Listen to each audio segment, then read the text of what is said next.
Hi everyone, Cosmic Mango here, your favourite mango from outer space. I hope you're all having an excellent day. In this video, I thought it would be a cool idea to share with you 5 monocoloured commanders, one from each colour in Magic the Gathering, which are all incredibly underplayed but super fun to play. Being monocoloured usually means decks can be brewed in a more budget-friendly approach, mainly down to the fact that you can run basic lands instead of the rare duo typing shock lands, fetch lands and so on. So if all of this has sparked your interest, then stay tuned. There are some really great commanders on this list.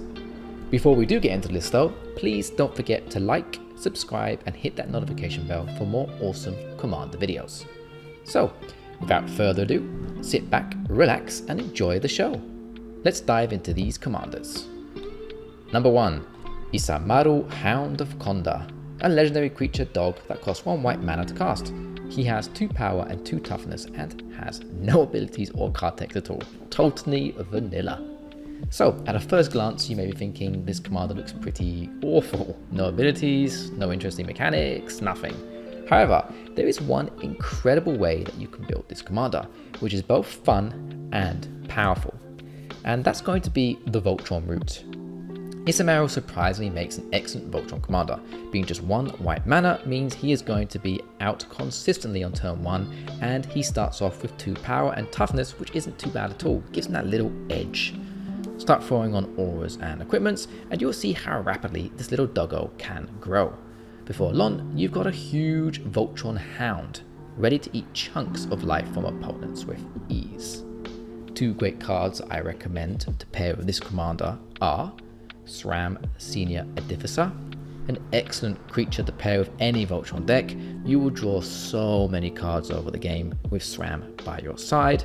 Plus, it's a totally budget-friendly card to pick up and buy, as it's around 70 cents at the moment. Super good. And All That Glitters, an excellent addition to a Voltron deck, helping our creature grow to massive heights. Solid card and budget-friendly as well, as you can purchase this card for around 60 cents. So both these cards are pretty cheap to buy, and very good. Overall, Isamaru makes a great commander with a simple yet highly addictive game style. Highly underplayed, I rarely see this little doggy in action, but he is super awesome. And you can buy this commander for around $1.50. Number 2. Sun Quan, Lord of Ru, a legendary creature human soldier that costs 2 blue and 4 generic mana to cast. He has 4 power and 4 toughness and says the following. Creatures you control have horsemanship. They can't be blocked except by creatures with horsemanship. Sun Quan is a mega unique, quirky and underplayed commander, offering a really interesting mechanic to your game, horsemanship. This is an old ability, an archaic one I should probably say. You don't really see it anymore. Sometimes you may see this commander within the 99 of other commander decks, as he can be used as a win condition to help allow all your creatures to get through to your opponents in combat without being blocked because of the horsemanship thing. He offers fantastic evasiveness and makes a great commander when utilized well. Stack your board up with all your favorite blue creatures, build an army of tokens, cast Sun Quan and trample over your opponent's life totals like a group of wild horses running into battle. It is incredibly unlikely that any of your opponents are going to be able to block you, as you rarely see any creatures in the game with horsemanship, which is awesome for us. An incredible card that I would utilize alongside this commander, and that can be bought on a total budget for just around 50 cents, is Coastal Piracy.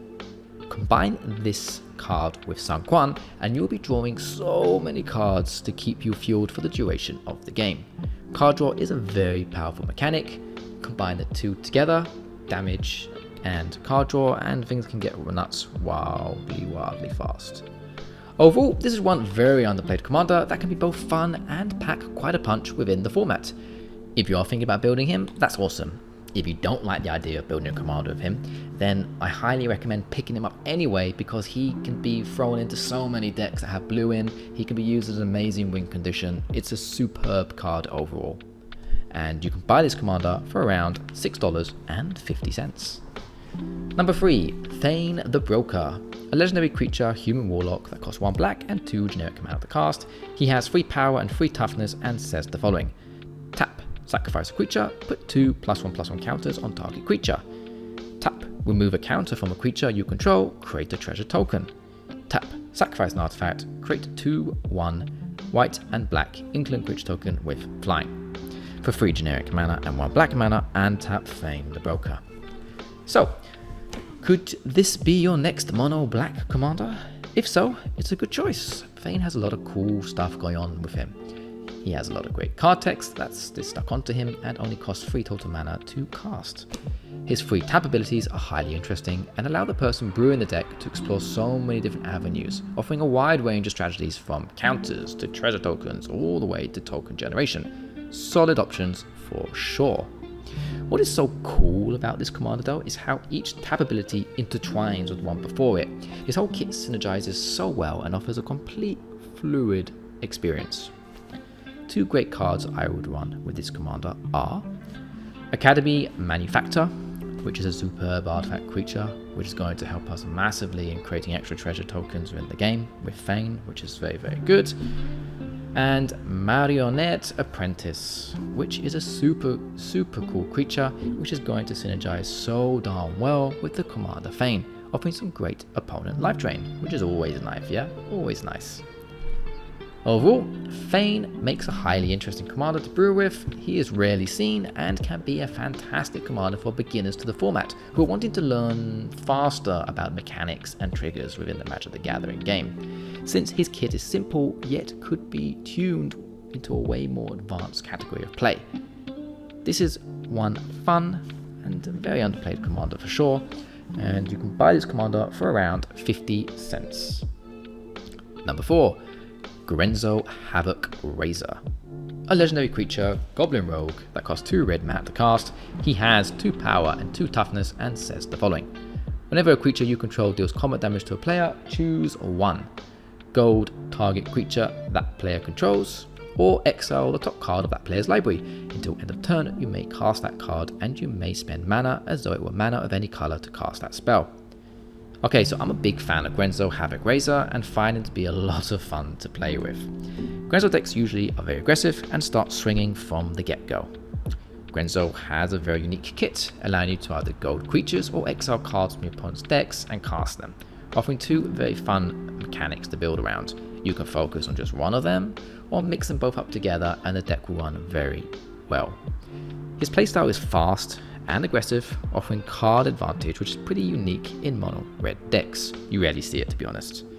No game feels the same with Grenzo Havoc Razor, as he brings randomness to the table. You never know what you're going to exile from your friends' libraries, or what creatures you may end up golding into battle. This makes piloting Grenzo always feel refreshing, unique, and well, addictive. Mega fun for sure. A fantastic card that I would use alongside Grenzo Havoc Razor is Loyal Apprentice. This card synergizes incredibly well with Grenzo. It's a low to cast creature that is going to be able to help generate loads of Thopters with flying, which can be used to utilize Grenzo's great abilities with the tokens being evasive, makes them very handy indeed. Overall, this is a highly enjoyable commander to brew with and play with. I really recommend trying Grenzo Havoc Razor out. It's an absolute blast. And you can buy this commander for around 50 cents. Hey guys, quick little break here to talk about Paramount Designs. They make amazing playmats for Magic the Gathering and any other card game that you're interested in. I have a special coupon, special offer code that you can collect in my YouTube description below. Really easy, scroll down to the description, click the link, and you're going to get like a 15% discount on your next order from Paramount Designs. Highly recommend doing it. These designs are super durable and they have amazing artwork. There's loads of stuff you can pick from. Great stuff. So yeah, check them out. Let's go back to the video. Number 5, the last commander on my list today. Arasta of the Endless Web. A legendary enchantment creature, spider that costs 2 green and 2 generic mana to cast. It has 3 power and 5 toughness and says the following. Reach. Whenever an opponent casts an instant or sorcery spell, create a 1/2 green spider creature token with reach. Adista is a pretty cool commander, offering heaps of token generation over the duration of the game. I mean, if we stop and think, just how many instant and sorcery spells are actually being cast over the game of Commander? It's a lot, right? Meaning we can flood the board with loads of spiders rapidly. I advise you to try to get this commander out as fast as possible, so as to fully take advantage of that juicy token generation. A great card that I would pair with this commander is Sylvan Anthem. This enchantment is going to offer a superb Anthem effect to all our green token spiders. Furthermore, we can scry with complete ease as well, and that synergizes very well with our commander Arasta. Great card indeed.